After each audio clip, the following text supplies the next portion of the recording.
अस्सलाम वालेकुम नादरीन, इस वक्त हम तालीमी बोर्ड डेरा इस्माइल खान के सामने मौजूद हैं, जिसमें पिछले एक हफ़्ते से कलम छोड़ हड़ताल शुरू है, जिसकी वजह से स्टूडेंट को सख्त मुश्किलात का सामना है। हुकूमत ने ऐसा कौन सा कानून पास किया है जिसके ख़िलाफ़ खैबर पख्तूनख्वा के तमाम 8 तालीमी बोर्ड ने कलम छोड़ हड़ताल पर मजबूर हो गए। आइए इनके ज़बानी। बिस्मिल्लाहिर्रहमानिर्रहीम। मेरे भाई, ये 8 के PK के जो बोर्ड हैं, ये सारे के सारे हड़ताल पे हैं, और इसकी मेन वजह ये है कि ये PTI गवर्नमेंट ने एक बोर्ड ऐसा नया एक्ट ला रहे हैं जिसमें तमाम बोर्डों को पेशावर बोर्ड में ज़म कर रहे हैं। तमाम बोर्डों के अख्तियारात एक बोर्ड के होंगे, पेशावर के। अब जैसे लोग यहाँ आए हुए हैं, ये DMC के रोल नंबर्स के या दूसरे जिस हवाले से भी आए हुए हैं, इनको आने वाले टाइम में अगर ये एक्ट मंजूर हो जाता है तो ये पेशावर जाएंगे।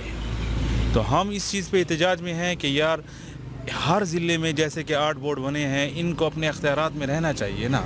इनकी खुद मुख्तियारी क्यों आप ख़त्म करते हो? अभी जो FA की डेट शीट आई हुई है और स्टूडेंट में उसमें काफ़ी परेशानी पाई जाती है कि रोल नंबर इशू होंगे या नहीं होंगे, उसके बारे में क्या रहे हैं? तो मैंने ये बताया ना मेरे भाई, अगर पूरे PK में जो 8 बोर्ड हैं, इनमें जो भी फ़ैसला होगा हम भी उसके पाबंद होंगे। अगर हमारी अथॉरिटी ये फ़ैसला करती है, हमारे मुतालबात मंजूर हो जाते हैं, तो हम 20 तारीख को एग्ज़ाम होगा। एग्ज़ाम जब होगा तो इंशाअल्लाह दिन में कोई हमारी छुट्टी नहीं होगी और रात दिन इधर काम होगा। हम लोगों को घर तक रोल नंबर भी पहुँचाएँगे और तरतीब से हम जैसे डेट शीट निकली है पहले बनी है उसी पे हम अमल करेंगे। और अगर हमारे मुतालबात तस्लीम नहीं होते हैं और फिर जो अथॉरिटी फ़ैसला करेगी कि एग्ज़ाम आगे होता है, मई में जाता है, तो फिर उसके हम भी पाबंद होंगे। सर, मैं तो कहता हूँ कि ये जो मुतालबात कर रहे हैं बोर्ड वाले, इनके मुतालबात को और PK में जितने भी बोर्ड हैं इनकी बातें मानी जाएँ। क्योंकि मैंने मैट्रिक एबटाबाद बोर्ड से की है, तो वहाँ जब मैं गया मेरा 5-6 हज़ार का ख़र्चा हुआ DMC का, और इस तरह और अखराजात भी हुए। तो मैं कहता हूँ हमारे लिए बड़ी मुश्किल हो जाएगी कि अगर ये पेशावर में जो है ना इनको सेटेलाइट बन गया इनका, जिस तरीका ये बता रहे हैं, तो पूरी डेरा अवाम, इस तरह पूरे PK की अवाम के लिए जो है ना मुश्किल होगी। मैं तो कहता हूँ कि हुकूमत को ऐसा नहीं करना चाहिए। मेरा ताल्लुक DI खान से, यहाँ पे शहर ज़फ़राबाद से। मेरा एग्ज़ाम जो कि वाना में है, आज 16 तारीख और 20 तारीख को हमारा एग्ज़ाम अभी तक रोल नंबर इशू नहीं हुए, जो कि जिस तरह मुझे मसाइल, इस तरह मेरे बाकी स्टूडेंट्स भाइयों के भी काफ़ी मुश्किलात हैं, क्योंकि अभी तक रोल नंबर इशू नहीं हुए। तो आगे ये अपनी तैयारी में काफ़ी मुश्किलात हैं। دا وایي چې دغه پته نه لګېږي، دا دوی درنه ورکړی دی، څه شی ورکړی دی.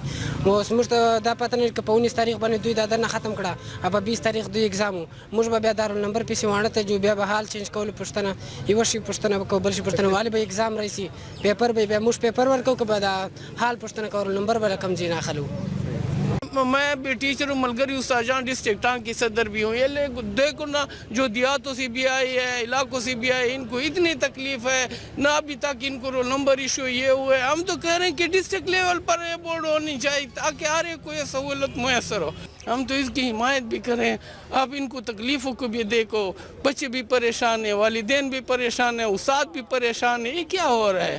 ہم تو یہ کہہ رہے ہیں کہ یار اس کو بحال رکھے۔ بسم اللہ الرحمن الرحیم۔ میں وزیرستان سے آیا ہوا ہوں، یہاں پہ ڈیرا بورڈ بند ہے، جس میں ہمیں رول نمبر کی بہت سخت مشکلات پیش آ رہے ہیں۔ ہمارے رول نمبر نہیں آئے ہوئے ہیں اور ہمارے آگے اگزام بھی آ رہے ہیں، جس کی وجہ سے ہم بہت مشکلات کا شکار ہیں۔ جی ناظرین، تعلیمی بورڈ ملازمین کا کہنا ہے جب تک حکومت اس قانون کو واپس نہیں لیتی تب تک ہماری قلم چھوڑ ہڑتال جاری رہے گی۔